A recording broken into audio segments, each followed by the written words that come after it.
পরম দয়াল শ্রী শ্রী অনুকূল ঠাকুরের রাতুল রাঙা চরণে জানাই শত কোটি দণ্ডবত প্রণাম। জয় গুরু সকল ইষ্টপ্রাণ দাদা ও মায়েরা। আশা করব ঠাকুরের কৃপায় আপনারা সকলে ভালো আছেন, সুস্থ আছেন। আজকের আলোচনার বিষয় হল পরম দয়াল শ্রী শ্রী ঠাকুর সারাদিনে কোন কথাটি শুধুমাত্র কয়েকবার বলতে বললেন। কি সেই কথা? সেই কথায় যাওয়ার আগে একটা ঘটনা আপনাদের বলি। এক দাদা পরম দয়াল শ্রী শ্রী ঠাকুরকে বললেন, যত রকমের অসৎ চিন্তা আছে সব সময় মনের মধ্যে তার আনাগোনা। কখনো না কখনো আমাদের প্রত্যেকেরই মনের মধ্যে অসৎ চিন্তা আসেই। এই অসৎ চিন্তা আমাদের কখন আসে? যখন কেউ সৎসঙ্গের পরিবর্তে অসৎ সঙ্গে থাকে তখন কুচিন্তা আসে। নানা রকম টেনশন থেকে কুচিন্তা আসে। অনেক সময় ভয় থেকেও কিন্তু নানা রকমের কুচিন্তা আসে। পরম দয়াল শ্রী শ্রী ঠাকুর একটা কথা কিন্তু বলেছেন, সেটি হলো যা আপনি ভাববেন তাই কিন্তু হবে। সুতরাং আমরা যেটা ভাবব সেটা যেন ভালো ভাবনা হয়, অর্থাৎ ভাবনাটাকে আগে ভালো করতে হবে। ভাবনা যদি ভালো হয় তবে সেই অনুযায়ী কিন্তু ফল পাব। ভাবনাটা যেন সবসময় সৎ হয়। পরম দয়াল শ্রী শ্রী ঠাকুর তাই বললেন, যখন যেটা সৎ বলে মনে হবে তখনই সেটা কার্যে পরিণত করবেন। তাহলে এই ভাবনা আনার জন্য, সৎ থাকার জন্য কি প্রয়োজন হবে না? সৎসঙ্গের প্রয়োজন হবে। আমাদের যেভাবে চললে মনে সদ্ভাবনা আসবে, ঠিক আমাদের সেইভাবেই কিন্তু চলতে হবে। জীবনে অনেক রকমের সংস্পর্শ আসে, কিন্তু এমন কোনো সংস্পর্শে চলে যেও না যাতে তোমার মনে যে ভালো ভাবনা আছে সেগুলো সব চলে যায়। একথা পরম দয়াল শ্রী শ্রী ঠাকুর বলেছেন। তাই আমাদের মনের মধ্যে ঠাকুর ঠাকুর ভাব রাখার চেষ্টা কিন্তু সব সময় করতে হবে। তার উপর ভরসাটা রাখতে হবে। তাই পরম দয়াল শ্রী শ্রী ঠাকুর বলছেন, একবার কিশোরীদা প্রণাম করে হেসে বললেন, আপনার দয়াতেই সব সম্ভব হয়। শ্রী শ্রী ঠাকুর বলছেন যে পরম পিতাকে যারা ভালোবাসে তারা পরম পিতার দয়ায় অনেক কিছু পেরে যায়। মাল ওই ভালোবাসা। অতএব আমাদের সকলকে চেষ্টা করতে হবে ঠাকুরের প্রতি ভালোবাসাটা যেন অক্ষুণ্ণ থাকে। ঠাকুরের প্রতি ভালোবাসা যেন গভীর, যথাযথ থাকে, এক ফোঁটাও যেন কম না হয়।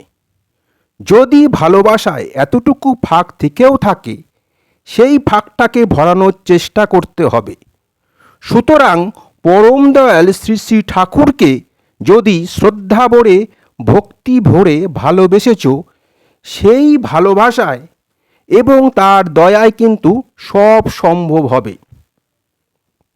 তার দয়া আমরা তখনই অনুভব করতে পারি যখন তাকে সাথে নিয়ে চলি, তার হয়ে চলি, সদা সর্বদা তার কথা স্মরণ করি, তাকে নিয়েই সবসময় চিন্তা করি, তখনই তার দয়া আমরা অনুভব করি। কিন্তু তিনি কখনো সরাসরি আমাদের সামনে এসে উপস্থিত হন না। এমন অনেকেই আছেন যারা মনে করেন ঠাকুর কেন আমাদের সামনে এসে উপস্থিত হন না। তিনি সরাসরি উপস্থিত হন না, তাকে অনুভব করতে হয়। একটা সহজ সরল মন যে মন তাকেই সবসময় চায়, সেই সহজ সরল মনটাই তার দয়াটাকে একমাত্র অনুভব করতে পারে। তাহলে এই অসৎ চিন্তা কিভাবে দূর করা যাবে? ঠাকুর যদি বলেছেন যা ভাববো তাই হবে, তাহলে ভাবনাটা যদি অসৎ হয় তাহলে আমার সাথেও সব অসৎ হবে। আমরা কিন্তু কেউই চাইব না আমাদের সাথে অসৎ কিছু হোক। ঠাকুর বলছেন নিরোধ বা উস্কানি কোনো দিকেই মন দেওয়া ভালো নয়। দিনের মধ্যে কয়েকবার বলতে হয় আমি ভগবানকে ভালোবাসি, মনে প্রাণে ভালোবাসি। আর কাজেও তেমনি করতে হয়, ভগবানের চিন্তা করতে হয়, সাথে সাথে লাগে লোকহিত চিন্তা ও লোকহিত সাধন। তার সঙ্গে সঙ্গে চায় সৎসঙ্গ, সদালাপ ও সদাচার। অতএব ঠাকুর কোন তিনটি জিনিসের কথা বললেন? সৎসঙ্গ, সদালাপ ও সদাচার। আমি যার সাথে মেলামেশা করছি সেটা যেন সৎসঙ্গ হয়, অর্থাৎ আমার সঙ্গটা যেন সৎসঙ্গ হয়। সদালাপ অর্থাৎ যার সঙ্গে আলাপ করছি, কথাবার্তা বলছি, আলোচনা করছি, সেটা যেন সৎ আলোচনা হয়। সদাচার মানে যেগুলো আমাদের মধ্যে রাখা দরকার, সেগুলো বিঘ্নিত হলে আমরা বিভিন্ন দিক থেকে বিপদে পড়তে পারি। এই তিনটি জিনিস যেন কোনো মতেই ক্ষুণ্ণ না হয়, সেটা কিন্তু আমাদের সদা সর্বদা খেয়াল রাখতে হবে।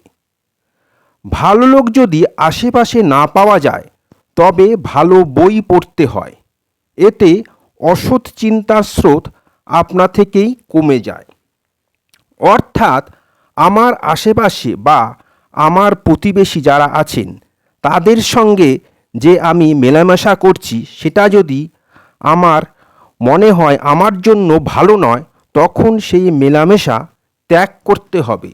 এবং তখন কি করতে হবে না, ভালো বই পড়তে হবে, তবেই কিন্তু আমার মনে সৎ চিন্তা আসবে। না হলে কিন্তু আমার মনে কোনোরূপ সৎ চিন্তা আসতে পারবে না। কোনোরূপ সৎ চিন্তা আসা কিন্তু সম্ভব হবে না। খারাপ যদি কোনো ভাব মনকে আক্রমণ করে, তার ভিতর দিয়ে শুভ ও সার্থকতার চিন্তা করা লাগে যতটা পারা যায়। অর্থাৎ পরম দয়াল শ্রী শ্রী ঠাকুর কি বোঝাতে চাইলেন, কখনো যদি কোনো খারাপ চিন্তা আমাদের মনকে আক্রমণ করে, তাহলে সেই খারাপ চিন্তাগুলোকে কাটিয়ে ভালো চিন্তা করতে হয়। খারাপের মধ্যেও ভালো চিন্তা করতে করতে দেখবেন একসময় কিন্তু সবই শুভ হচ্ছে আমাদের সাথে। এইভাবেই নিজেকে ধীরে ধীরে আস্তে আস্তে অসৎ চিন্তা থেকে সরিয়ে নেন। তাই সারাদিনে শুধু এই কথাটা বলতে থাকুন, আমি ভগবানকে ভালোবাসি, মনে প্রাণে ভালোবাসি।